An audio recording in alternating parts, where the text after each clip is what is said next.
que está acompanhando o 8º Congresso Internacional de Direito Tributário da BDF. É uma alegria muito grande contar com a participação de vocês. Estamos realizando o congresso de forma híbrida, presencial no Rio de Janeiro e online aqui pela plataforma do Zoom.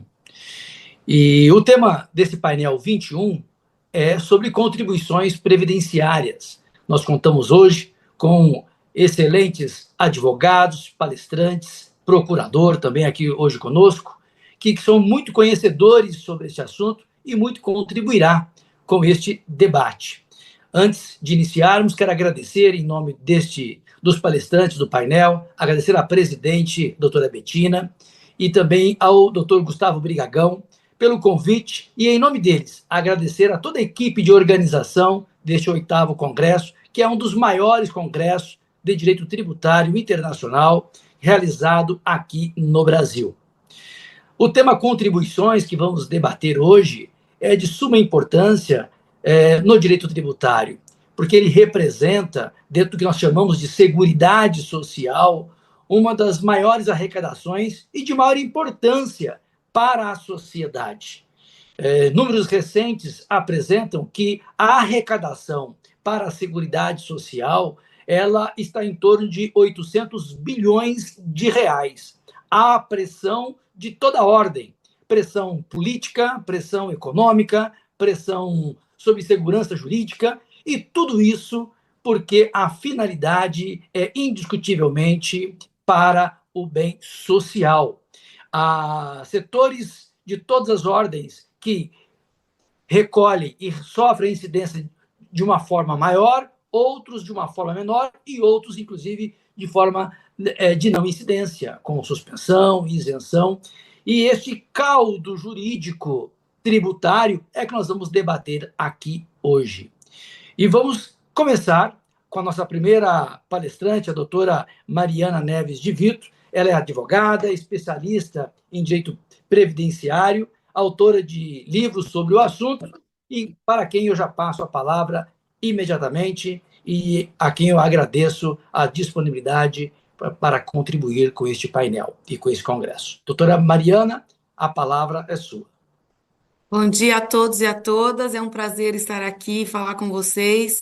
Agradeço à BDF pelo convite, a todos os amigos aqui da mesa de debates, que a gente é uma mesa virtual, mas é uma mesa, então estamos aqui nos rendendo à tecnologia, né?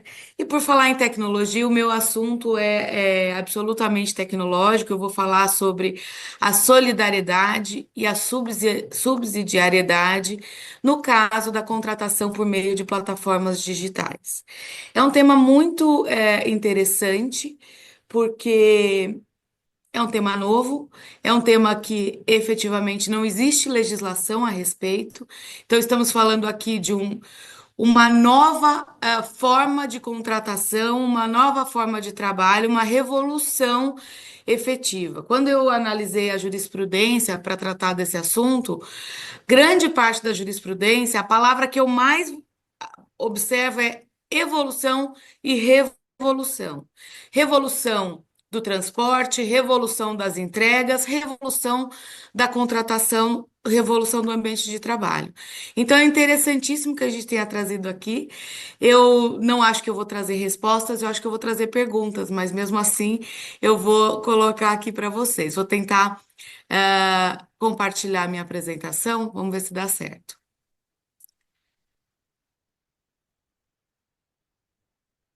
Vocês já estão vendo?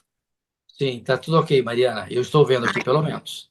Então, tá ótimo. Então, o meu tema aqui é a responsabilidade solidária subsidiária dos tomadores de serviço, terceirização, plataforma e novas relações de trabalho. Tema super interessante. Fiquei muito feliz de poder falar desse tema.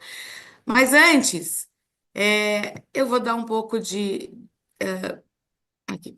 da visão da incidência da contribuição previdenciária. Esse nosso painel é sobre contribuição previdenciária. É lógico que esse tema ele não trata apenas da questão previdenciária, existem várias questões em torno da contratação por meio de plataforma, é a questão de tributação de ICMS, de ISS, questão trabalhista, mas o ponto que eu quero tocar aqui é a questão das contribuições previdenciárias.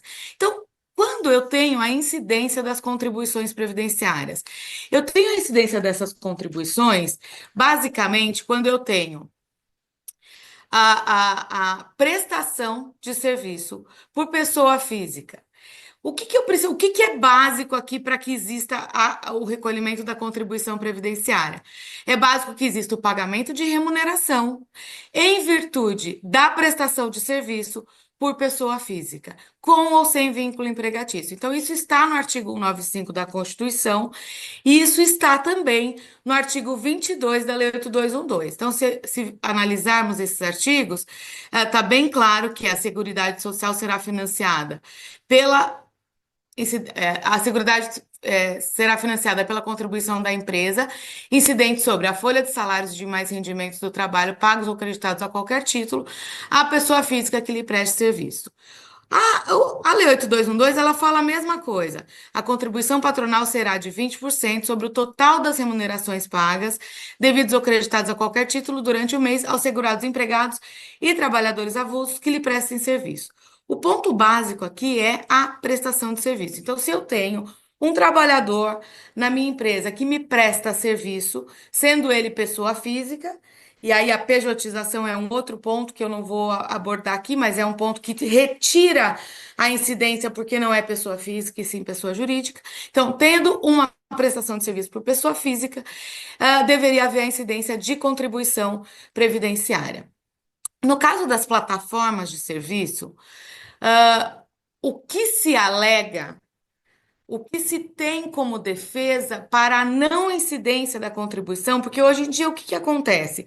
As plataformas elas têm um serviço de intermediação entre o consumidor final e o prestador de serviço. Então, se for um motorista, este motorista, ele acessa a plataforma para que ele possa prestar o serviço e o consumidor final acessa a plataforma para que ele tenha que ter o serviço. O dono da plataforma, eu não vou citar nome de empresas porque eu não quero ser indelicada aqui, mas os donos das plataformas, eles não se entendem como empregadores nem como tomadores de serviço. Eles se entendem como intermediários numa relação de prestação, e de tomada de serviço e prestação de serviço. O que faz sentido. Só que, sendo este o caso, não existe a prestação de serviço para a plataforma. O que existe é a prestação de serviço para o consumidor final. E esse é um ponto importante para entender por que a questão hoje é que as plataformas digitais, elas não teriam o recolhimento da contribuição previdenciária. Primeiro, porque elas não se entendem como empregadoras. Segundo, como elas não se entendem como tomadoras de serviço. E, portanto, não estariam nem dentro do 195, nem dentro do artigo 22. Então, onde cairia essa prestação de serviço e como que essas plataformas poderiam ser responsabilizadas pelo pagamento das contribuições previdenciárias? Seria pela solidariedade? Nós sabemos que em direito tributário, a solidariedade ela não se presume, ela deve decorrer de lei. Então, nós temos responsabilidade prevista no CTN, pelo 124, por exemplo, são obrigadas, sem ordem de preferência, as pessoas que têm interesse comum numa situação que constitui o fato gerador da obrigação principal, expressamente designadas em lei, que não é o caso. Existe a responsabilidade subsidiária também, que também não pareceu ser o caso. Porém, a legislação previdenciária, ela também prevê uma solidariedade.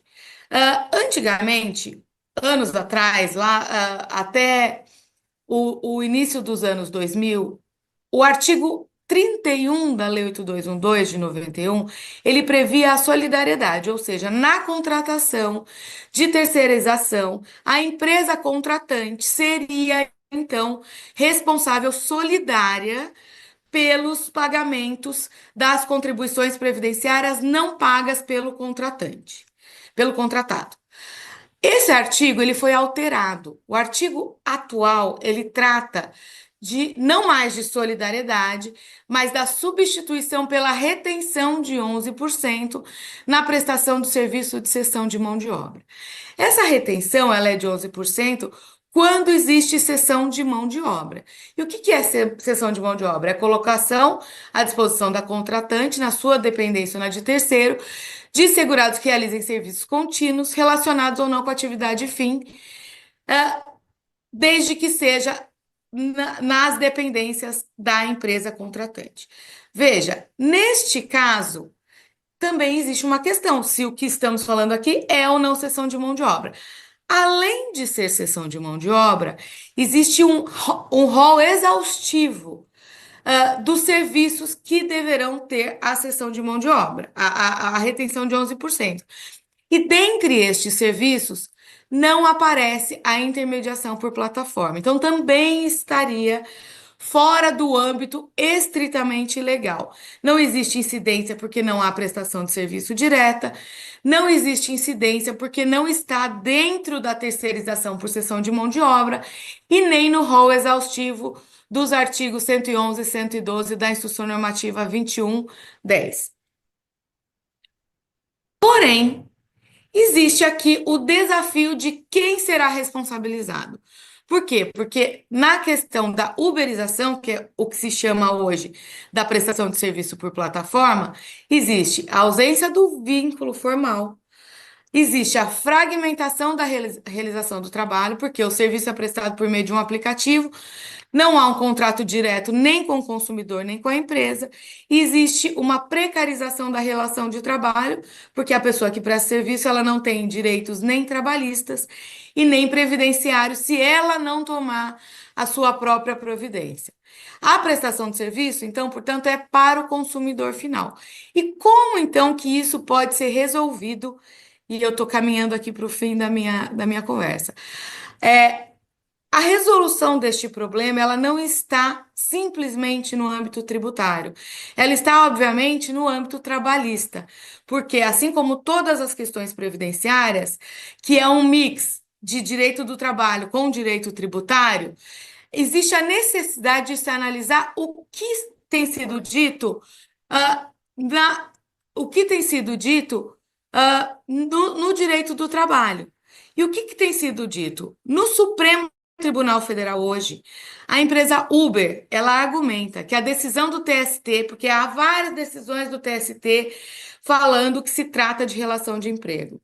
O Uber argumenta que a decisão do TST tolhe o direito à livre iniciativa, o exercício da atividade econômica e coloca em risco um marco revolucionário. Como eu coloquei para vocês, a questão da prestação de serviço por plataforma é um marco revolucionário tanto do mercado, tanto da indústria, como das relações de trabalho.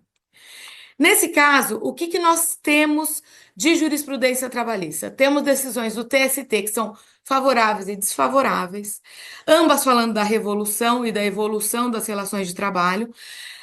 Temos um tema afetado ao STF, que é o tema 1291, que o STF ele vai decidir se existe ou não vínculo empregatício entre os motoristas de aplicativo ou outras prestações, como os entregadores também, e qualquer outra prestação de serviço que seja mediante plataforma. Ela é tratada, portanto, no recurso extraordinário 144-6336, tema 1291, que foi apresentado ao STF, alegando-se que há mais de 10 mil processos tramitando sobre o tema e a necessidade de que o STF defina se existe ou não relação de emprego, porque o TST há decisões favoráveis e contrárias. Mas não é só isso que está em pauta. Também o TRF já decidiu decisões especificamente previdenciárias, mas também há decisões favoráveis e desfavoráveis, muito se tratando sobre a relação, a existência ou não da relação de emprego. Então, como que isso será definido? Será definido se entender-se pela relação de emprego. Mas só isso? Não. Pode ser que o STF entenda que não há relação de emprego. Mas ainda assim, nós do âmbito previdenciário sabemos que eu não preciso de uma relação de emprego para que haja incidência de contribuição previdenciária. A simples prestação de serviço, se entendido que há prestação de serviço para a plataforma, geraria também a necessidade do recolhimento da contribuição previdenciária. Então, a necessidade, neste caso, agora, é tanto a decisão do STF, como a regulamentação previdenciária, seja porque há relação de emprego, seja porque não há relação de emprego. Isso é de extrema importância, para que essas relações sejam regulamentadas, para que esses trabalhadores tenham apoio e auxílio, tanto no âmbito trabalhista, como apoio e auxílio no âmbito previdenciário, que é importantíssimo, para que eles possam ter aposentadoria e que possam ter afastamentos cobertos pela Previdência. Eu sei que é rápido aqui nosso tempo, eu agradeço a atenção de vocês e passo a palavra para o próximo palestrante, para a próxima palestrante, e fico aqui à disposição para as perguntas de vocês. Um grande abraço. Muito obrigado, doutora Mariana. Obrigado pelo esse conhecimento, essa discussão bastante interessante e que está em curso ainda, né? É realmente um marco para a economia e para o direito também. Agora, vamos falar um pouco sobre desoneração da folha de pagamentos e recentes alterações legislativas. Quem falará conosco, quem fará a apresentação, a doutora Renata Ribeiro Kingston, advogada, tributarista, e que aproveito para agradecer a disponibilidade por estar aqui conosco. E, doutora Renata, eu não anotei aqui, peço desculpas, mas a doutora poderia, logo no início, falar, então, do seu escritório, que eu realmente não anotei, peço desculpas Imagina. aqui. Está com a palavra a doutora Renata. Imagina. Bom dia a todos. Obrigada aí, Daniel, pela introdução. Prazer estar aqui com os demais colegas. Vamos falar aqui desoneração da folha de pagamentos, né, e toda a mudança legislativa que aconteceu nos últimos meses, né? Bom, como a Mariana comentou, né, ela já trouxe esse arcabouço jurídico, então a regra matriz aqui da contribuição previdenciária patronal, que é a parcela que cabe ao empregador, está previsto no artigo 195.1 da Constituição Federal, regulamentada pela Lei 8212, que prevê todo o plano de custeio da Seguridade Social, e na lei, de acordo com a lei, essa contribuição ela incide a alíquota de 20%, regime geral, sobre a folha de salários. E tem também o adicional, né, relativo ao risco de acidente de trabalho. Bom, o que é a CPRB? Né? A CPRB é a Contribuição Previdenciária sobre a Receita Bruta. Ela foi instituída em 2011 no Plano Brasil Maior, em que o objetivo era estimular, né, a empregabilidade e a competitividade da indústria nacional, o crescimento da economia. De acordo com o regime, ao invés da empresa empregadora ela calcular a contribuição previdenciária sobre a folha de salário, ela aplica uma alíquota menor, reduzida, que varia de 1 a 4,5%, de acordo com os setores da economia, com a atividade, sobre a receita bruta. Isso para determinados setores, e a lei traz uma série, né, de setores da economia beneficiados, representa uma redução relevante, e por isso se trata de um benefício fiscal. Essa lei ela veio desde 2011 sofrendo diversas alterações, no início inclusão de outros setores da economia, como transporte de passageiros, serviços de tecnologia. Em 2015 ela se tornou uma opção, né? Então deixa de ser obrigatória e passa a ser uma opção do contribuinte, opção essa irretratável que é exercida no início do ano, e posteriormente, a sua vigência foi sendo prorrogada, né? Então, prorrogou-se 2020, 2021, até que 2023 começa a grande novela. E por que isso? Final de 2023, estava em trâmite, né, o projeto de lei 334, em que se previa, mais uma vez, a prorrogação da CPRB até 31 de dezembro de 2027. Para os 17 setores que já eram beneficiados da economia, inclusive trazendo contrapartida, uma vez que isso representa, né, um benefício fiscal, renúncia de receita. Por outro lado, previa-se o aumento da alíquota em 1 ponto percentual da COFINS importação. Ocorre que, após a aprovação do Congresso, isso foi submetido, né, como previsto na nossa Constituição, à sanção presidencial, e o presidente da República, já o presidente Lula, ele vetou a parte, exatamente esse benefício, essa prorrogação, né, do benefício da CPRB. E justamente a justificativa do veto, e até reproduzi aqui na apresentação, é que essa proposição legislativa seria inconstitucional, porque cria uma renúncia que não teria sido demonstrado o seu impacto orçamentário financeiro nos anos seguintes, no corrente nos anos seguintes. Bom, com isso causou um grande, primeiro, mal-estar político, né, entre legislativo e executivo, e também, de acordo com a nossa Constituição Federal, o PL foi novamente submetido à análise das casas em sessão conjunta e foi aprovado, né? Então, com a aprovação do PL 334, veio a Lei 14.784, que prorrogou até dezembro de 2027 a CPRB. Bom, a discussão não terminou por aí, porque um dia após a publicação da lei, foi editada uma medida provisória, 1212, pelo, né, presidente Lula, em que trazia uma espécie de redução gradativa ou aumento gradativo da carga tributária, transformando até em 2028 a contribuição previdenciária normal, né, de 20% sobre a folha de salário.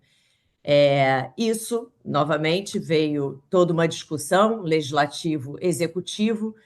Na sequência, e aí por isso que eu trago essa cronologia aqui do tempo, porque realmente foi uma discussão, um vai e vem de incidência sobre folha de salário ou CPRB, que causou muita insegurança jurídica.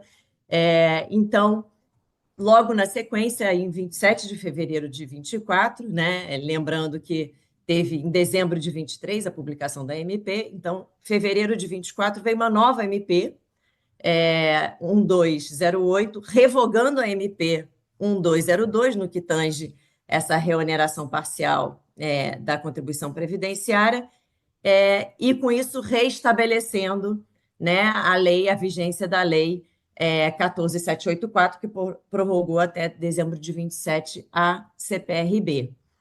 Bom, então, aí você fala, bom, então aí acabou. Não acabou. Teve uma DI proposta pelo presidente Lula, a DI 7633, questionando a constitucionalidade dessa lei editada no final de dezembro de 23. Já em abril de 24, o ministro Zanin, analisando em pedido liminar, concedeu liminar, suspendendo essa prorrogação do benefício da CPRB e determinando que fossem apresentados os estudos de impacto orçamentário e dando a oportunidade de um entendimento entre legislativo e executivo para, né, resolver essa grande insegurança jurídica. Essa liminar, ela foi inicialmente com uma vigência curta, era de 60 dias, salvo engano, e foi sendo renovada também, como eu coloco aqui, em maio, foi prorrogado por até julho de 25, e aí, nesse meio tempo, vence, né? Lembrando aqui que a contribuição previdenciária patronal tem que ser pago até o final do mês subsequente, então, 25 do mês subsequente, então, 20 de maio era quando seria pago a contribuição de abril, né, que justamente quando terminaria a vigência da lei anterior. Então, criou-se um grande mal-estar, os contribuintes foram, né, para a justiça para tentar preservar o seu direito, ainda mais considerando a liminar do ministro Zanin, se seria respeitado ou não a noventena, né, nesse caso de uma liminar, de uma decisão judicial, muitos casos, né, o contribuinte conseguiu pelo menos essa garantia de que esses 90 dias fossem respeitados. Alguns também questionaram que já era um direito adquirido e seria irretratável, né, o que em alguns tribunais entendem que essa irretratabilidade é muito mais na perspectiva do contribuinte e não do governo. Bom, e então, fato é que até hoje a gente tem essa situação em que a DI não foi analisada, né? E todo esse mal-estar, até que finalmente, né, em setembro de 24, teve a edição de uma nova lei que cria um regime de transição semelhante, mas eu vou mostrar aqui, nem tanto quanto ao que se pretendeu na MP.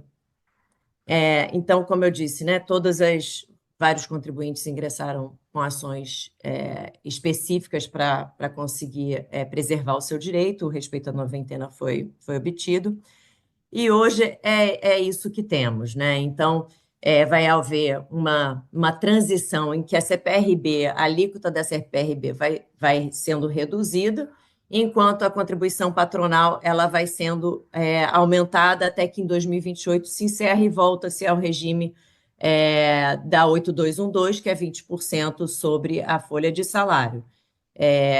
Nessa nova lei, medidas compensatórias novamente foram estabelecidas para compensar a renúncia fiscal, e isso foi o grande objeto de discussão entre o Legislativo e o Executivo, para que não tivesse nova disputa entre os poderes aí em relação ao regime.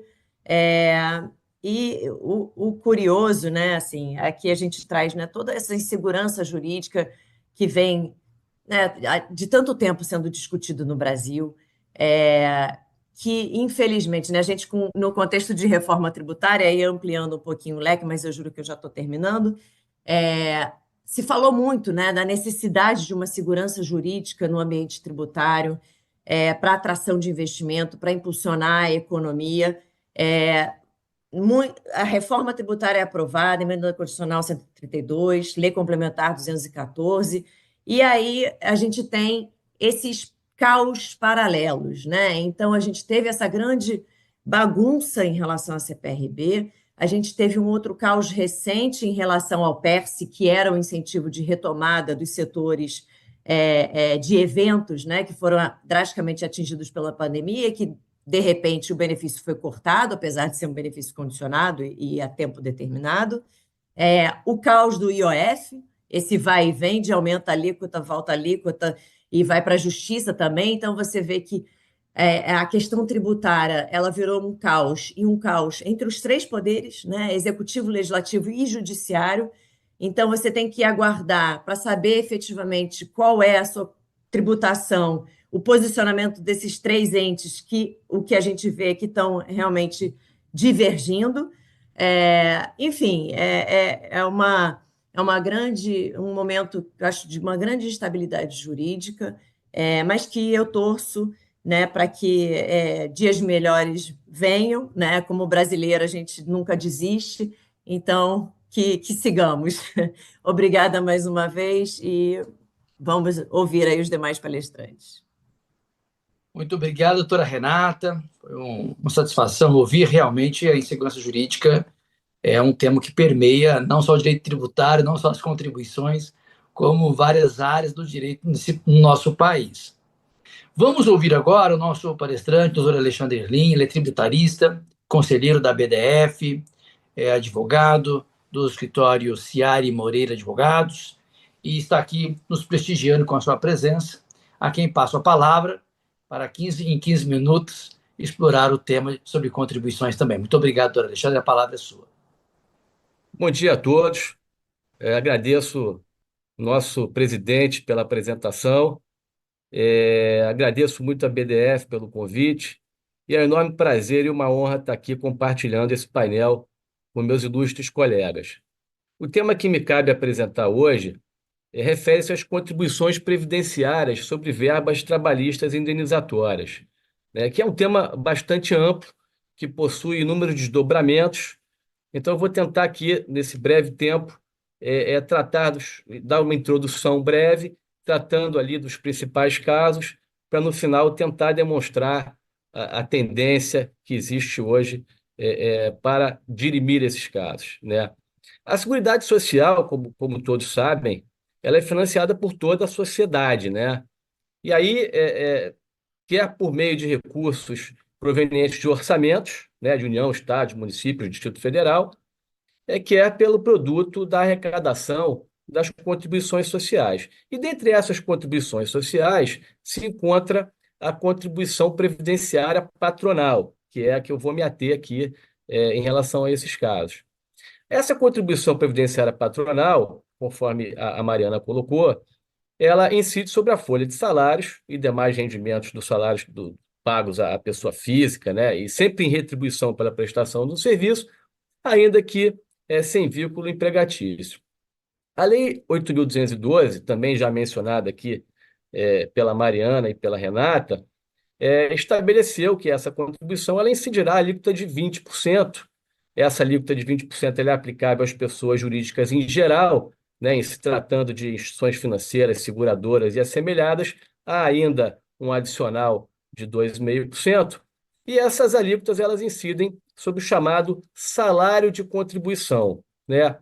O salário de contribuição nada mais é do que o total das remunerações pagas, né, aos trabalhadores e empregados que se destinem a retribuir o trabalho, qualquer que seja a sua forma, né? Então, diante disso, os valores que devem integrar o salário de contribuição para fins de incidência da contribuição previdenciária patronal, eles têm que possuir necessariamente uma natureza remuneratória, né? E aí, nesse contexto, é importante verificar também que, sobre essa base de cálculo, incidem também a contribuição para o RAT, mencionada pela Renata, a contribuição para o salário de educação e as contribuições para o Sistema S. Então, quer dizer, quanto mais valor você incluir nessa base de cálculo, você vai onerar não apenas a contribuição previdenciária patronal, mas também essas outras contribuições sociais, né? Então, nesse contexto, a Lei 8.212 ela estabeleceu que não integram, né, o salário de contribuição os pagamentos que possuem uma natureza indenizatória.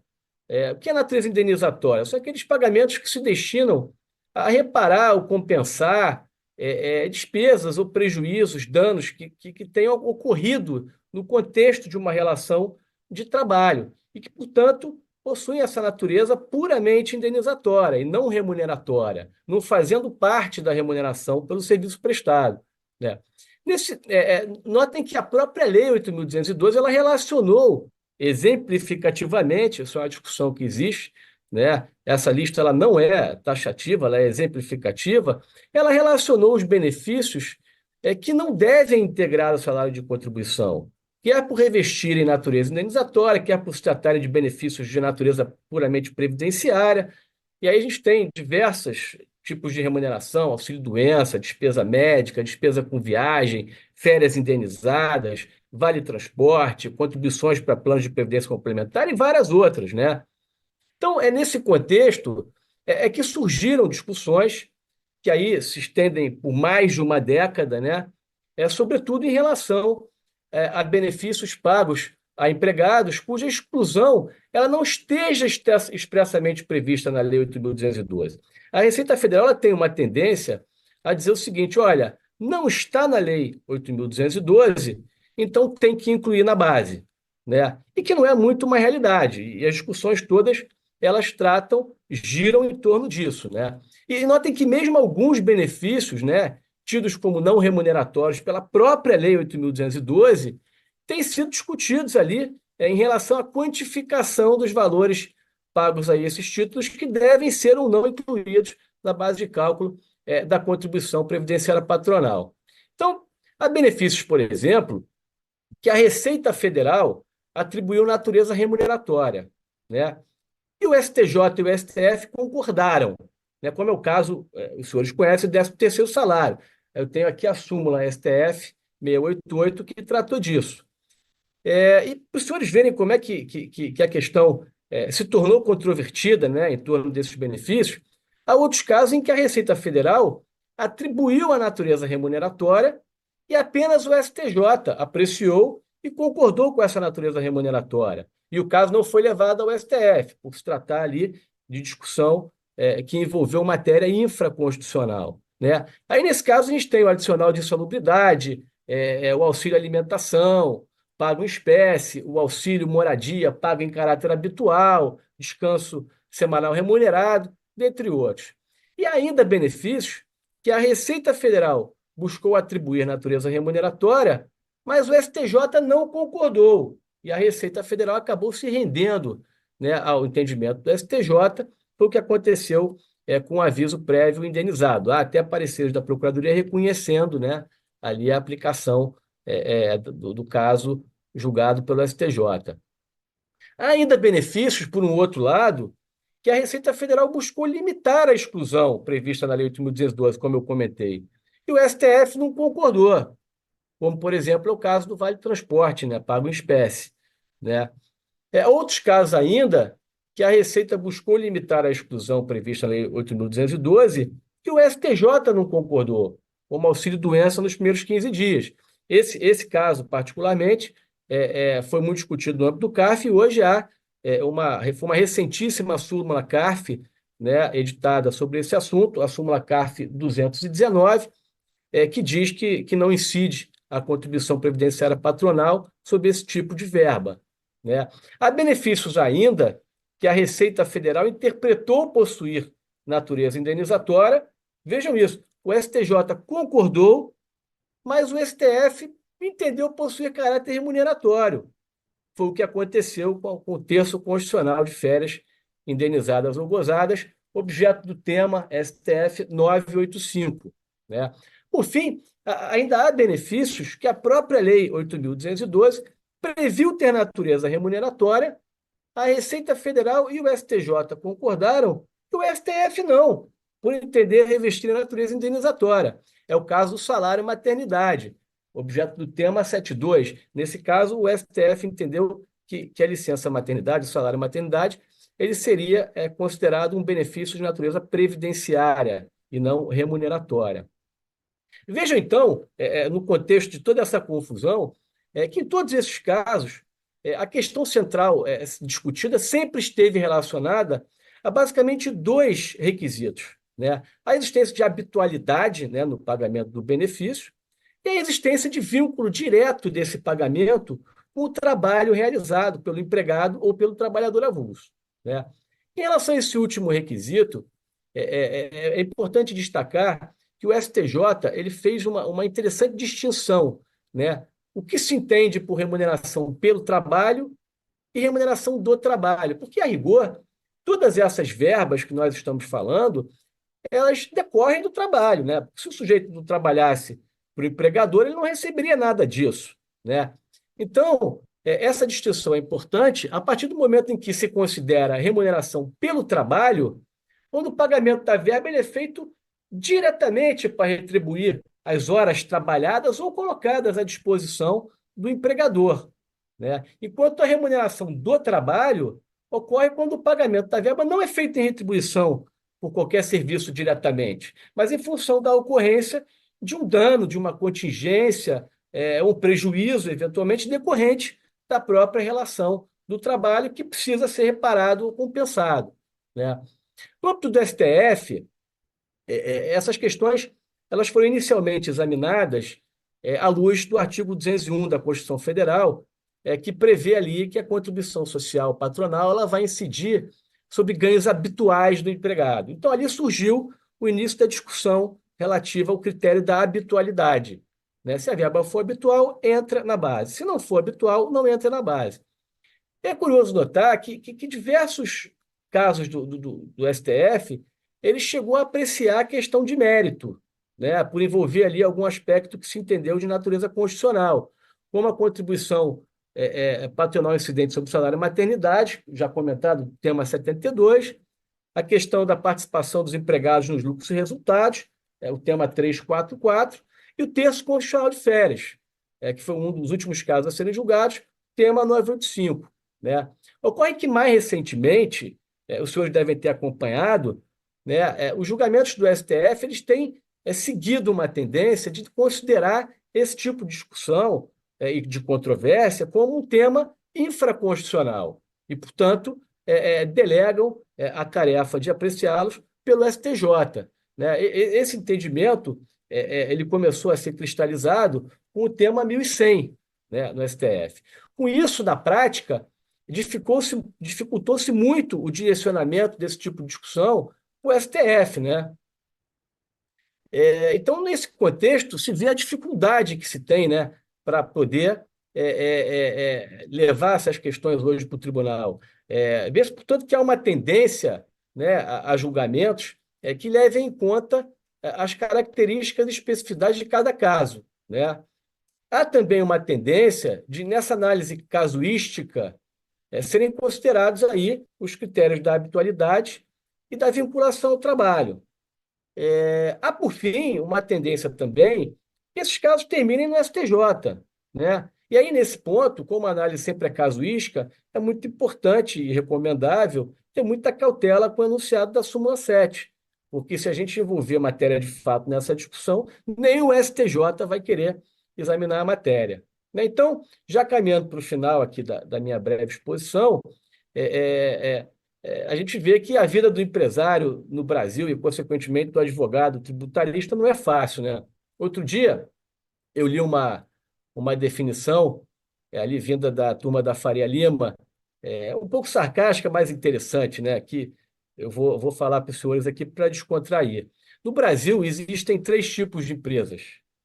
Empresas que o governo é dono, empresas que o governo tenta ser dono e empresas que o governo atrapalha o dono. Esse me pareceu ser exatamente o caso que estamos tratando aqui. Então, eram esses os pontos que eu queria trazer para os senhores. Agradeço muito a audiência nessa manhã de quinta-feira e devolvo a palavra ao nosso ilustre presidente, ficando à disposição ao final para eventuais dúvidas e comentários. Muito obrigado. Nós que agradecemos, doutor Alexandre, e muito, apesar do tema ser muito pesado para o empresário, né, e árduo para os advogados tributaristas, o colega conseguiu ainda passar com certa leveza, né, um desfecho aí sarcástico muito interessante, uma novidade que vou anotar aqui para usar, mas sempre faria referência da fonte. Agora vamos ouvir a doutora, aliás, o doutor Marcos Vinícius, desculpa, Marcos Vinícius, que está nos presenteando essa manhã aqui com o seu conhecimento. Ele é procurador do Estado do Rio de Janeiro, ele é doutorando pela UERJ, é advogado especialista na área de direito tributário, conhecedor do assunto de direito previdenciário e vai falar conosco sobre as posições do CARF, né, em relação à matéria. Doutor Marcos Vinícius, muito obrigado. A palavra é sua. Bom, primeiramente, bom dia a todos e todas. Eu vou tentar aqui rapidamente colocar a minha apresentação em tela cheia. Vamos torcer para dar certo.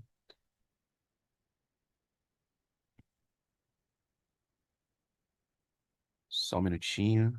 Eu já aprendi o erro. Agora foi, né? Agora todos vêm, né? Ainda não. Ainda não? Então, peraí. Ela apareceu e sumiu. Apareceu isso meu? É. Vamos lá, vamos tentar de novo aqui.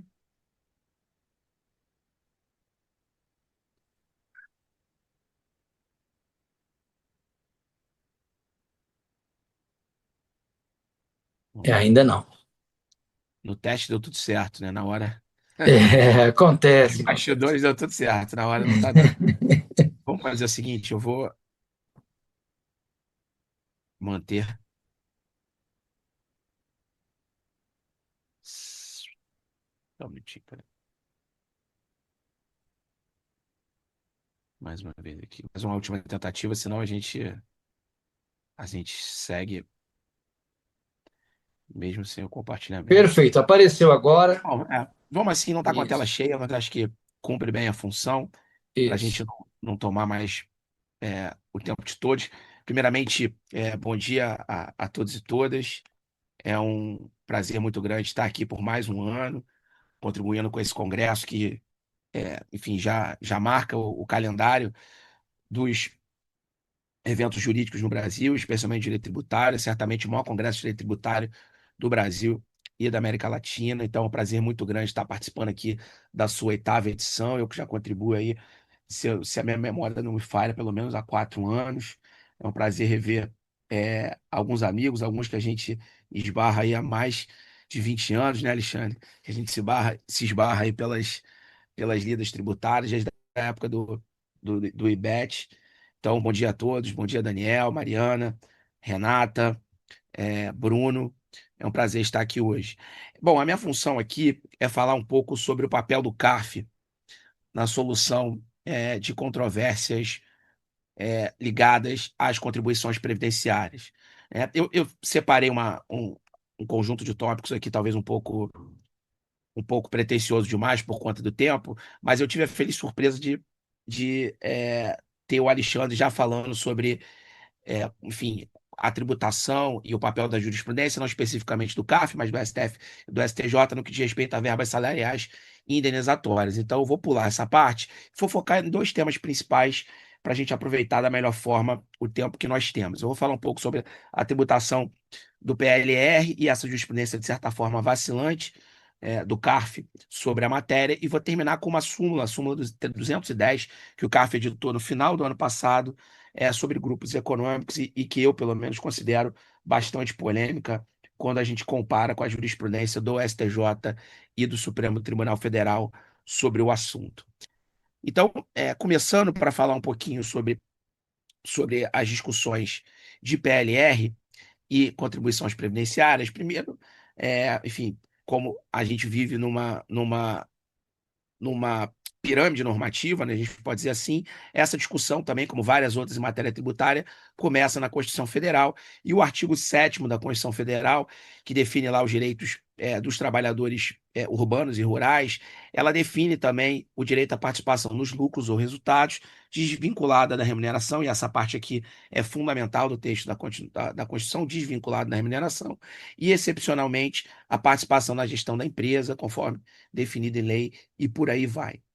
Por sua vez, a Lei 10.101 de 2000, né, ela estabeleceu, ela definiu, trouxe, enfim, a estrutura normativa do PLR, e no artigo 3º ela vai dizer que a participação de que trata o artigo 2º, né, ou seja, a participação nos lucros, ela não substitui ou complementa a remuneração devida a qualquer empregado, nem constitui base de incidência de qualquer encargo trabalhista, não se lhe aplicando o princípio da habitualidade. Portanto, basicamente, o que a gente tem a partir da Lei 10.101 é o regramento legal do PLR e, mais do que isso, uma hipótese de isenção, né, que retirou o PLR da incidência de qualquer encargo trabalhista, e, como o Alexandre já falou, automaticamente das discussões sobre incidência de contribuição previdenciária.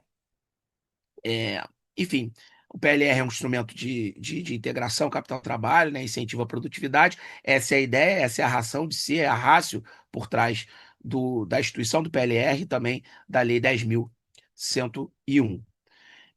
Por sua vez, para que, de fato, o PLR possa não sofrer a incidência das contribuições previdenciárias, a legislação, a Lei 10.101, ela traz basicamente 3 requisitos, 3 principais requisitos legais. Primeiro, a periodicidade, né? A lei vai dizer que ele pode ser pago no máximo 2 vezes ao ano, e no intervalo mínimo de um semestre, aqui está um semestre, mas na verdade é um trimestre, a lei fala em um trimestre civil, né? E pactuação prévia, ou seja, precisa haver metas e critérios definidos antes do período de aferição.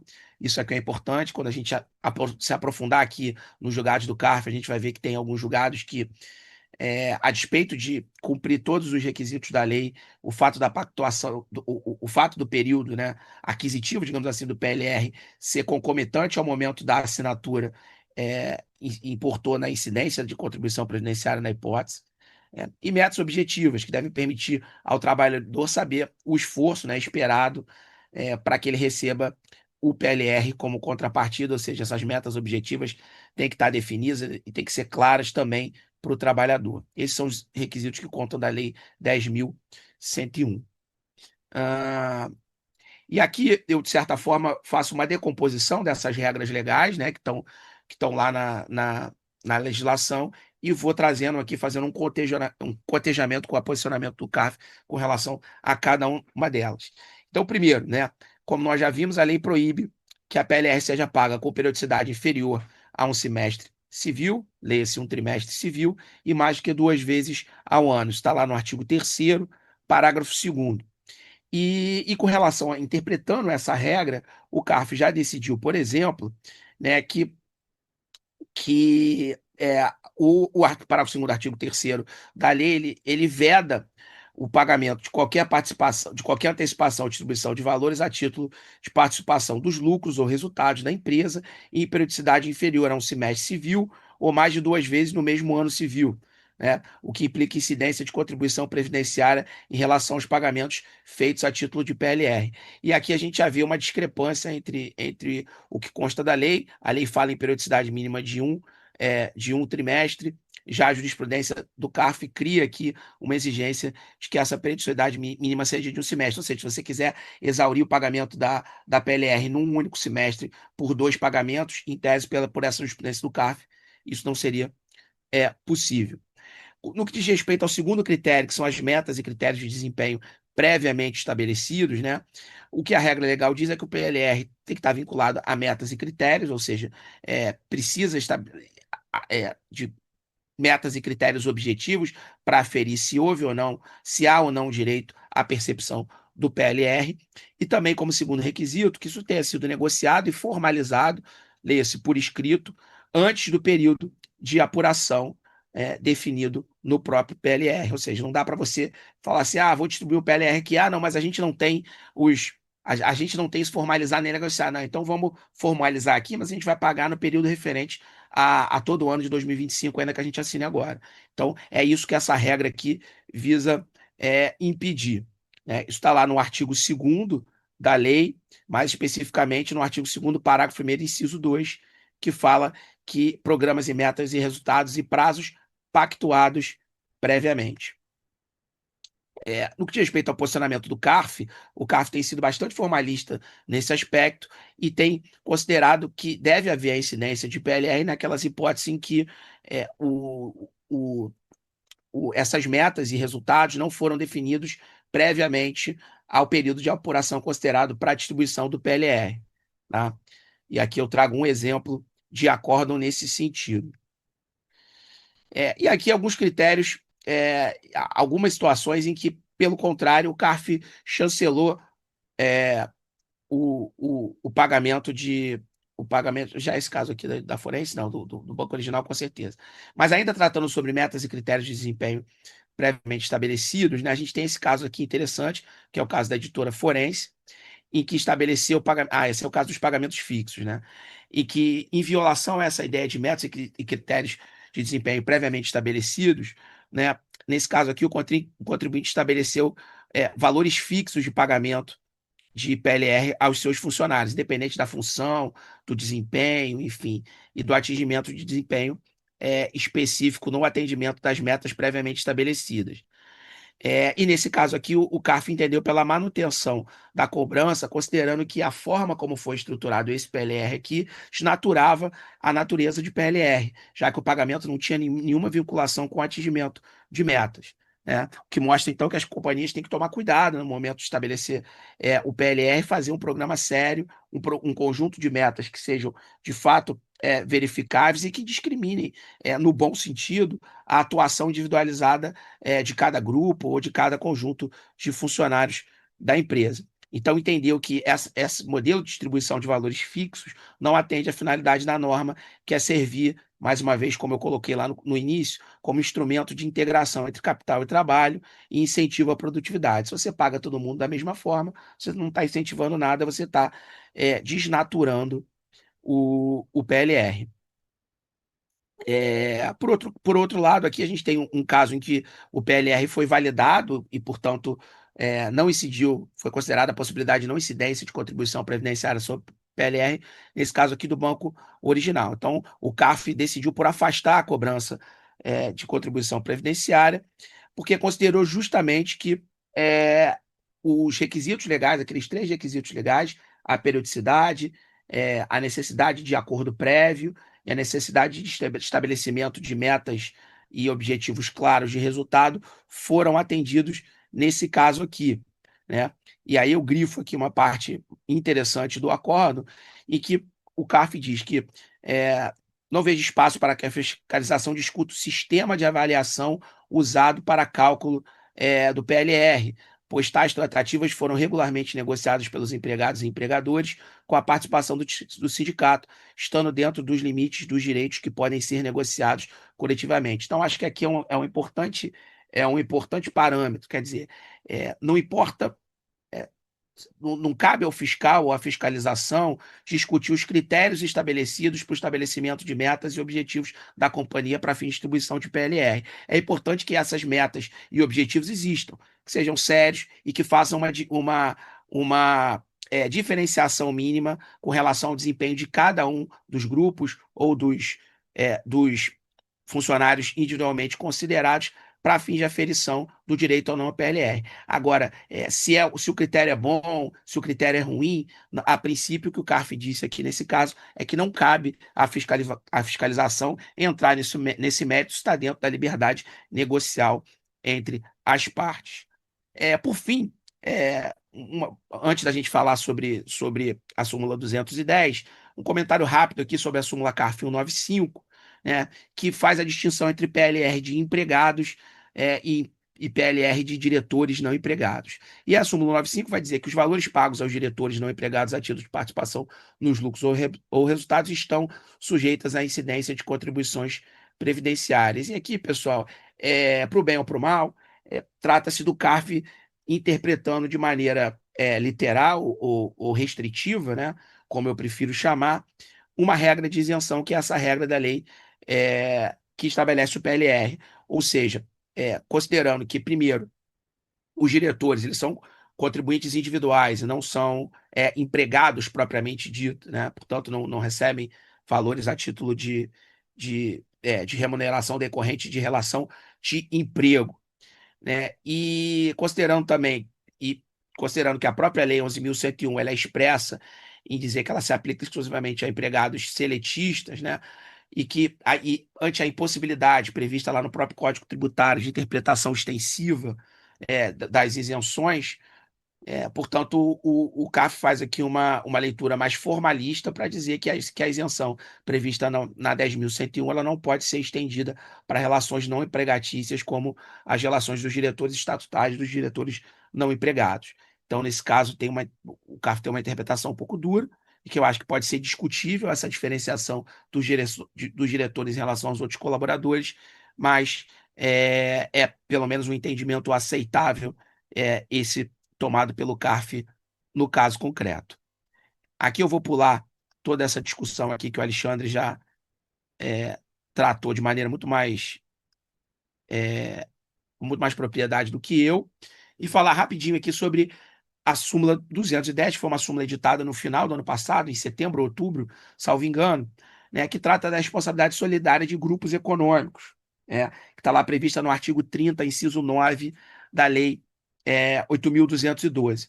E o CARF vai dizer o seguinte: as empresas que integram o grupo econômico de qualquer natureza respondem solidariamente pelo cumprimento das obrigações previstas na legislação previdenciária, nos termos do artigo 30, inciso 9 da Lei 8.212, combinado com o artigo 124, inciso 2 do CTN, sem necessidade de o fisco demonstrar um interesse comum a que alude o artigo 124, inciso 1, também do CTN.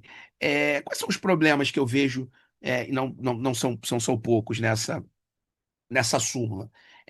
Eu acho que a gente pode decompor os problemas aqui em problemas de 3 ordens. Primeiro, um problema de incongruência com a própria jurisprudência do CARF que originou essa súmula. Segundo, um problema, na minha opinião, de confronto direto com a jurisprudência do STJ. E, por último, um problema, para mim, o mais grave de todos, de violação expressa a um precedente vinculante do Supremo Tribunal Federal. No que diz respeito à própria jurisprudência do CARF, é importante a gente dizer que os dois os dois, e eu trato aqui como sendo um vício de origem, quer dizer, os dois precedentes, eu menciono eles aqui na minha apresentação, que deram origem a essa súmula, eles não tratam de hipótese de responsabilidade objetiva, como a súmula tratou de colocar aqui. Pelo contrário, são hipóteses que, no caso concreto, foi verificado a existência de confusão patrimonial, de fraude, e em razão disso, com base no artigo 124, 1, aí sim houve a extensão da responsabilidade para outras empresas do grupo. Portanto, o que o CARF fez foi potencializar precedentes que não tratavam exatamente desse conteúdo para cunhar uma súmula que vai muito além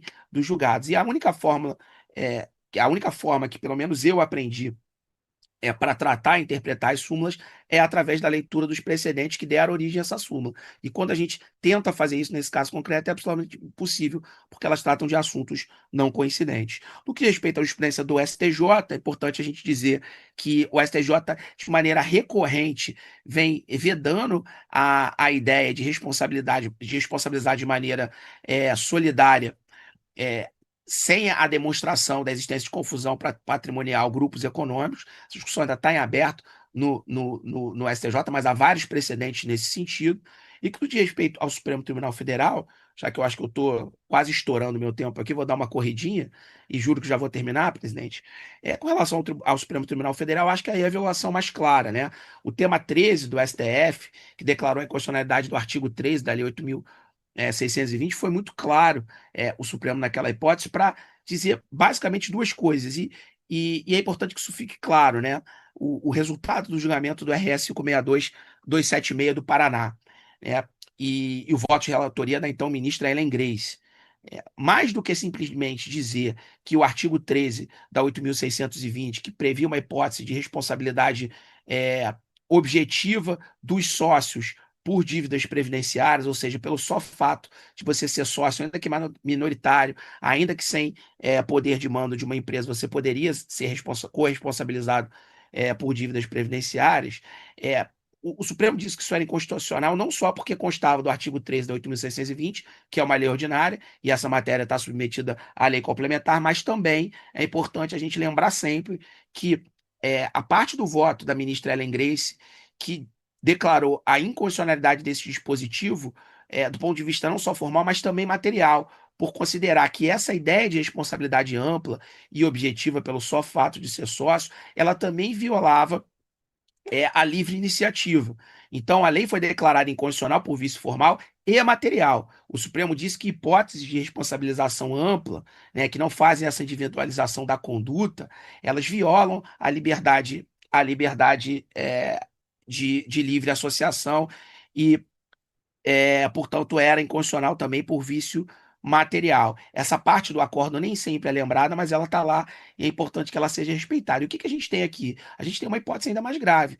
Lá o Supremo disse que, olha, sócios de uma determinada companhia, né, eles não poderiam ser responsabilizados pelo só fato de serem sócios. O que o CARF pretende aqui é que empresas, portanto, pessoas jurídicas distintas, mas que têm alguma relação, por isso constituem um grupo econômico, possam ser responsabilizadas pelo só fato de formarem um grupo econômico, independente de uma apuração específica com relação ao interesse comum na ocorrência daquele fato gerador ou da existência de confusão patrimonial, fraude, ou o que quer que seja. Portanto, eu acho que essa jurisprudência do CARF, ainda mais vindo por meio de uma súmula, ela viola de maneira escancarada não só a jurisprudência do próprio CARF, como a jurisprudência do STJ e do STF. E ao contrário de promover o que uma súmula deveria promover, que é a pacificação, tem o potencial de gerar ainda mais judicialização, ainda mais litígio.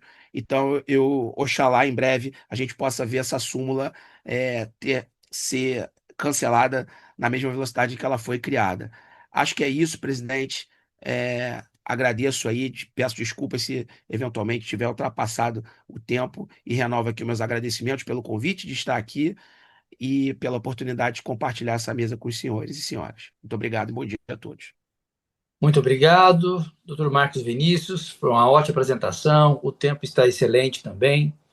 E essas posições do CARF realmente fazem crescer a insegurança jurídica para as empresas em geral, causa uma confusão tremenda entre o posicionamento da área administrativa e o judiciário, que já não está muito harmônico, né, entre o STJ e o STF. Não é uma vida fácil para os tributaristas e muito menos para as empresas, especialmente no que se refere aos planejamentos necessários, né, preventivos que as empresas devem fazer. E é sobre isso que nós vamos falar agora, né? Na verdade, vamos ouvir o nosso próximo palestrante, Dr. Bruno Baruel, tributarista, especialista no assunto, que vai falar conosco sobre planejamento tributário previdenciário. E para quem eu passo a palavra, e aviso antecipadamente que nós temos 15 minutos com uma pequena margem de aceitação. Doutor Bruno, a palavra é sua, por favor. Bom dia, presidente. Bom dia, senhoras e senhores. Estão acompanhando aqui nosso bate-papo, né, muito rico sobre contribuições previdenciárias. Não podia deixar de agradecer à BDF, na pessoa do Gustavo Brigagão e da presidente Betina, pelo convite, que muito me honra para poder falar sobre um assunto tão caro mesmo, em vários sentidos, inclusive financeiro, para as empresas, né? Para a gente aqui que estuda bastante esse assunto, ouvindo vocês falando, né, doutora Mariana, Renata, Marcos Vinícius, Alexandre, sobre a contribuição previdenciária, para mim, ser o último também traz alguns privilégios, né, de poder comentar também um pouco sobre os assuntos já tratados, também de não precisar aprofundar de novo o que são as contribuições previdenciárias e como elas são um custo elevado para as companhias, né? A gente imagina aí 20% mais 5% de terceiros, mais eventualmente 3% de SAT. A gente tem realmente um custo muito elevado, né? E aí entra a minha fala, vou tentar dividir aqui a tela, exatamente sobre como se planejar, né? Como se planejar do ponto de vista, acho que já está passando para todo mundo, né? Como se planejar do ponto de vista... Obrigado, presidente. Do ponto de vista das contribuições previdenciárias, né? Eu quis iniciar esse bate-papo, deixa eu ter aqui, mudando. Também eu fiz um programa para falar, são 15 minutos, é pouco tempo, mas acho que dá para a gente aprofundar um pouco, sobre o que é o planejamento tributário, o que são opções fiscais, né? Eu achei isso é uma divisão importante para a gente falar. Depois, tentar trazer, sem ser cansativo, porque é um assunto que a gente já falou bastante, inclusive nesse congresso, sobre os limites do planejamento tributário e o que e como planejar do nosso ponto de vista das contribuições previdenciárias, né? Acho que isso a gente consegue dar um panorama geral, trazendo novas discussões, novas provocações, que eu acho que a ideia aqui, né, presidente, é a gente trazer provocações também, para que todos saiam pensando um pouco mais sobre como lidar com essa questão. Primeiro, assim, o que é o planejamento tributário, né? Muitas vezes a gente fala, não, isso aqui não pode, isso aqui é planejamento tributário. Existe já um estigma sobre o que é planejamento tributário, sobretudo do ponto de vista da fiscalização, dos casos do CARF, né? O Marcos Vinícius, quando você fala do PLR, a gente tem muita questão de PLR que é planejamento. Mas o que é o planejamento? É o planejamento que a gente torce o nariz ou não? É o planejamento que foi realmente uma questão feita, né, para incentivar o funcionário, um PLR para incentivar uma produtividade maior, para gerar mais lucro para a companhia e dividir esse lucro, né, com quem ajudou a produzir, na produção, né? O que é esse planejamento tributário, né? Na nossa visão, o planejamento tributário é o que a gente tem que fazer como empresário, como toda companhia tem que fazer, tem que se planejar, né? A gente está passando agora por um momento interessante da reforma tributária que vão mudar os tributos. E eu posso dizer para um cliente do escritório para dizer assim, não precisa se planejar, não faça planejamento nenhum. Toca a sua vida que não vai ter problema. Não, ele precisa fazer um planejamento. Precisa fazer um planejamento que é um custo para a companhia, né? Esse é o planejamento tributário que a gente acha. Tem limites do planejamento? A gente vai ver daqui a pouquinho. Claro que tem, né? Mas o planejamento tributário é um meio lícito, na minha opinião, para a obtenção de um resultado econômico. Eu acho que isso é que a gente tem que entender como planejamento. Mas, a par disso, existem as opções fiscais, que também fazem parte de algum mínimo planejamento, mas elas são opções fiscais, né? A doutora Renata falou sobre sobre a CPRB, né? Na CPRB é uma opção fiscal. Hoje em dia, desde 2015, eu posso optar por isso. E está dentro de um planejamento? Claro que está. Uma companhia de mídia, né? Tem folhas altíssimas. Uma companhia de transporte, né? Tem folha alta. Eu posso pagar, se eu posso pagar um percentual sobre o meu faturamento, na conta mesmo, na ponta do lápis, quanto que é o meu INSS, né? Sobre o faturamento, e quanto que é meu INSS sobre a minha folha? 25, 27% sobre a folha é muito maior do que, eventualmente, a receita. Então, eu vou fazer uma opção, uma opção. Isso também é planejar, né? Eu coloquei aqui, nas palavras do Marco Aurélio Greco, eu quis trazer o Marco Aurélio Greco, né, nosso ilustre professor de Direito Tributário, nesse campo, porque ele é um doutrinador que trata do planejamento tributário de uma forma muito rigorosa, como muitos outros doutrinadores, Sérgio André, vários outros também trazem essa matéria de uma forma muito rigorosa. E ele diz: está fora do campo do planejamento tributário condutas desejáveis induzidas pelo ordenamento jurídico, assim como as condutas positivamente autorizadas. Um lucro presumido, né? Ele diz: ó, o lucro presumido também é uma opção. Isso não é planejamento tributário. Então, a nossa ideia aqui, nessa mesa, é tratar sobre o que é o planejamento tributário, sem ser muito cansativo, claro, mas dentro das contribuições previdenciárias. A regra geral, e eu trouxe aqui só a contribuição patronal, né, que são os 20%, sem trazer o terceiro, sem trazer SAT, né, porque tem outras coisas também para a gente discutir sobre cada um desses temas, né. E as opções fiscais que já existem aqui no nosso sistema, tem várias outras, eu quis trazer as principais, mas a principal, na minha visão, é essa que ainda existe, né, doutora Renata, da CPRB, vai, depois de muita briga, mas ela ainda está ali cambaleando, mas andando, ainda existe, né? O Simples Nacional foi até uma solicitação da organização para tratar um pouco sobre o Simples Nacional, o que é o Simples Nacional, e o MEI, né?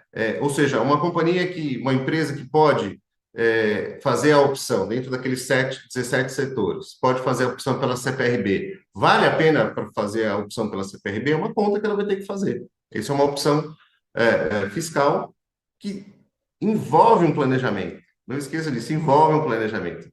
Depois a gente vai falar de outros planejamentos, mas este é um planejamento que precisa ser feito. Como que eu vou optar para o próximo ano? A minha perspectiva de aumento de faturamento, ela vai transformar essa contribuição em mais cara? A minha folha de salários, ela está diminuindo ou está aumentando? Isso vai transformar esse meu resultado, né? Aqui a gente trata desses últimos dois, o Simples e o MEI, para alguns determinados contribuintes, né? Que em termos de quantitativos são os maiores do Brasil, né? Tem muita empresa no Simples Nacional. Existe também uma migração grande para o MEI. E como é que funciona, né? Qual é a opção? Qual é o planejamento que essas empresas podem fazer? Para algumas empresas do Simples, né? Dos anexos 1, 2, 3 e 5, a contribuição previdenciária, ela tem um tratamento próprio, ela está dentro da guia, aquela guia do Simples, ela embute imposto de renda, contribuição social, PIS, COFINS, o ISS ou ICMS, a depender da atividade, e a contribuição previdenciária também está lá dentro, né? Fazendo uma análise desses anexos, a gente identifica que mais ou menos 40%, às vezes é 33%, às vezes 43%, mas do percentual total da arrecadação do Simples, né? Então, uma empresa que, por conta do faturamento, chegou numa alíquota final de Simples de 15%. Vai pagar 15%. O que é esses 15%? 40% desses 15% vão para a contribuição previdenciária, né? Vão para a contribuição previdenciária. Então, aqui já tem uma primeira pergunta. Vale a pena ir sempre ir para o Simples? Depende. Se você tiver muito empregado, vale a pena ir para o Simples. Por quê? Porque uma parte da sua folha já vai ser paga aqui dentro desses 40%. Dos 15%, né? Então, a gente está falando de 6%, né? Sobre o faturamento. Não, mas eu não tenho empregado, eu sou um Simples, não tenho muito empregado. Na minha estrutura, será que vale a pena? Precisa avaliar, porque você vai pagar a contribuição previdenciária mesmo sem ter empregado, porque dentro da sistemática do Simples, que é uma opção, vai ter que pagar uma parte para a contribuição previdenciária e uma parte relevante, né? Para o MEI, quer dizer, aí já vem para uma outra categoria de empresas. E aqui um limite legal, por exemplo, para esse benefício, tem que ter um funcionário. Um MEI que tiver um funcionário, a contribuição previdenciária ainda é menor, é 3% sobre o salário de contribuição. Mas veja, a base é diferente. Enquanto a base lá no Simples é o faturamento, aqui no MEI ele vai sobre o salário de contribuição. E aí realmente é um benefício para esse tipo de empresa, né? Tentar passar um pouco mais aqui, porque o tempo já está passando muito rápido. Os limites do planejamento eu não vou aprofundar muito, até assim, ontem ou anteontem, né, dentro desse congresso, teve também a apresentação do professor Ricardo Maris, que eu muito admiro, e que foi sobre o limite do planejamento, né? E a gente ouviu dele a seguinte expressão: eu não queria mais falar de limite de planejamento tributário, porque isso já está muito, muito desgastado. Mas hoje em dia a gente tem, dentro do CARF principalmente, e já também dentro do Judiciário em uma menor medida, mas ainda já temos mantido discussão, como um limite clássico do planejamento tributário, que é a simulação, tá? O artigo 149.7 do CTN, ele diz, olha, a autoridade administrativa vai poder revisar se você estiver diante de uma simulação. No parágrafo único do artigo 116, tem uma regra geral também de desconsideração de negócios jurídicos, que teve uma tentativa de regulamentação pela medida provisória 66, mas ela não passou, não foi aprovada, que ali pegava propósito negocial, outros limites menores ainda, né, mas ela não foi convertida em lei, ela foi rejeitada. Então tem o limite do 149 que diz simulação, o 116 que fala sobre questão de atos dissimulados, né, ou seja, vou ter sempre um ato dissimulado acortinado por um ato simulado, tiro o ato simulado e vou atrás do que é realmente dissimulado. Na ADI 12446, o Supremo interpretou, esse dispositivo declarou constitucional, o parágrafo único do 116, autorizando o planejamento tributário, sim, falou que ele é quando a gente lê o acórdão, né, principalmente o voto da ministra Carmen Lúcia, ela diz que não proíbe o contribuinte de buscar meios legítimos, né, de economia tributária, e também que esse artigo 116 ele tem uma eficácia contida, ele precisa de uma regulamentação por lei ordinária para poder valer. Mas esses são os limites legais do planejamento tributário. Eu vou trazer alguns casos práticos já dessa última parte, porque eu acho que fica mais fácil de a gente entender o que está acontecendo, né? Embora a gente entenda que o planejamento tributário é válido, necessário, é exigido, né? Representa, inclusive, a eficiência de um bom administrador, né? Um bom administrador de uma companhia, ele vai ter custos tributários menores. Embora tenha tudo isso, há casos e casos que são analisados, e eu quis trazer alguns aqui para a gente debater, né? Pensando nesse contexto da contribuição previdenciária, né? O que e como planejar. Aqui já foi dito, né? Como é que funciona eu trouxe aqui rapidamente uma questão só de pessoa jurídica, que já foi dito aqui também, né? Nessa mesa nossa de contribuição previdenciária. Enquanto a contribuição de uma contratação de uma pessoa física tem uma incidência de 20%, uma contratação de pessoa jurídica não tem, né? Ela não tem essa contribuição previdenciária. Isso leva, naturalmente, para alguns os estudiosos e os contratantes, e até para a própria pessoa que está sendo contratada, ao fenômeno da pejotização, né? Isso leva a uma economia tributária. E a pejotização, ela é válida? Em que medida que ela é válida, né? A pejotização, ela ainda está em discussão. Existem aspectos trabalhistas pendentes, aspectos, né? A doutora Mariana trouxe aqui para a gente o caso das empresas de aplicativo, né?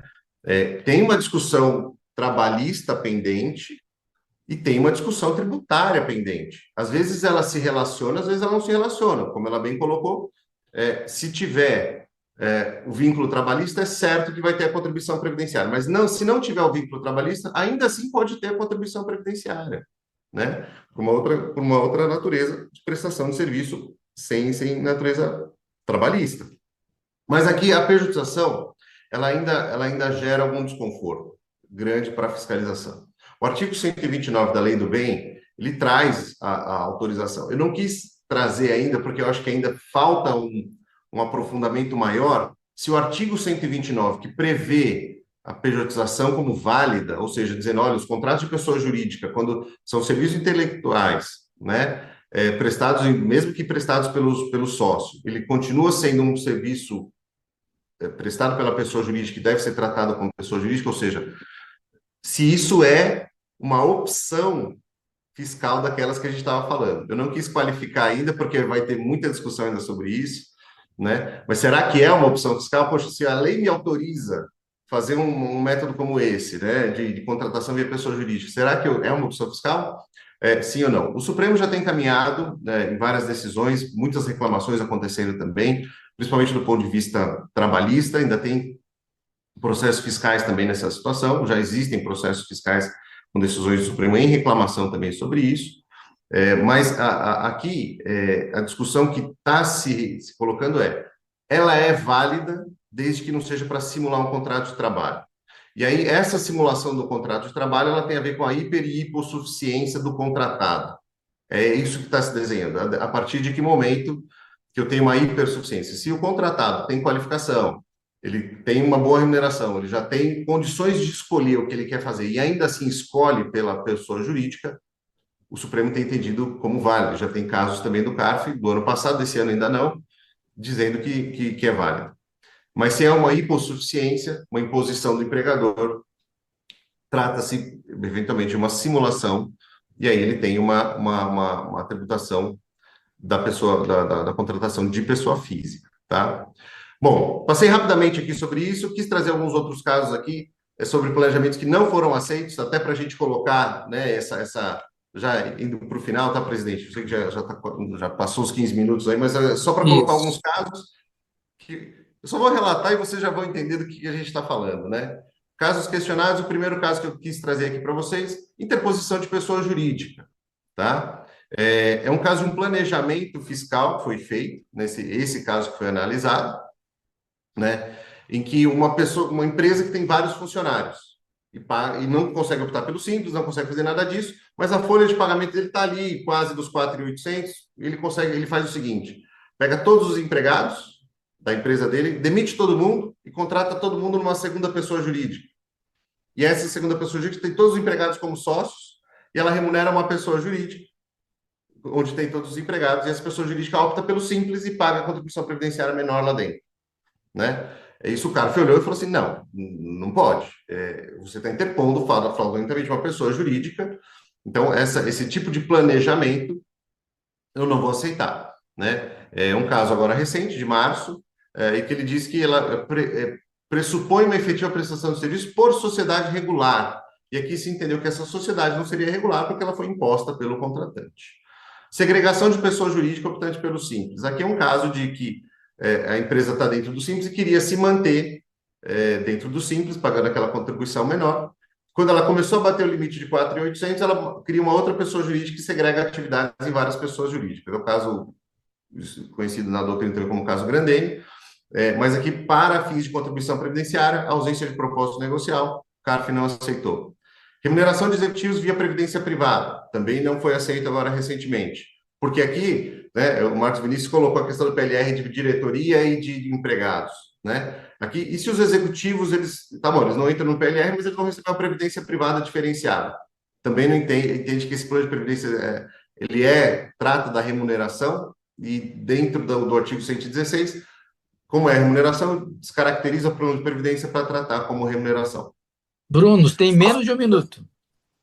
Está acabando, presidente. Sócio prestador de serviço, né? É uma sociedade médica, com vários médicos também, o CARF não aceitou. E pejotização, a gente já falou bastante, vai ter muita questão do sabedor dos seus direitos e hipossuficiência. Então, só para encerrar, dentro do planejamento, a gente precisa entender o que são opções fiscais, válidas, ok, tudo bem, o que são planejamentos necessários, o que são planejamentos que já deram problema por uma questão de simulação mesmo do fato que a fiscalização, com provas, sempre com provas, abre esse questionamento. Ia falar rapidamente sobre o stock option, porque também é uma forma de se planejar a remuneração. Aceita ou não aceita, o judiciário aceitando mais. Só para finalizar isso, a linha entre a liberdade de escolha e o abuso fiscal é tênue, e cabe a todos mapear onde ela começa e onde ela termina. A ideia da discussão foi essa. Agradeço pela palavra, presidente, peço desculpa por estourar o tempo, mas acho que foi necessário para a gente poder encerrar aí com bastante discussão também. Obrigado, viu, presidente? Obrigado a todos. Nós agradecemos, Bruno. Bom, pessoal, infelizmente nosso tempo chegou ao fim. Não, o tempo realmente, eu reconheço, é muito curto, né, para um tema tão rico. Eu tenho certeza que todos tinham muito mais para apresentar e para debater, que é a parte melhor do conhecimento. Mas, infelizmente, o tempo é exíguo por uma necessidade do Congresso. Então, eu mais uma vez agradeço em nome da BDF a disponibilidade, a apresentação, a preparação de vocês, esse compartilhamento de ideias tão profundas, num momento tão difícil do nosso país, em todas as áreas. Então, em nome da BDF, mais uma vez, obrigado, doutor Alexandre, doutor Bruno, doutora Renata, doutora Mariana, doutor Marcos Vinícius. Desejo a todos que nos acompanharam até agora e a todos os palestrantes um ótimo final de congresso que termina hoje à noite e espero que no ano que vem possamos nos encontrar, né, com mais força, com mais conhecimento e com boas novas para os nossos clientes e para o nosso país em geral. Muito obrigado, tenham todos um bom dia. Bom dia a todos.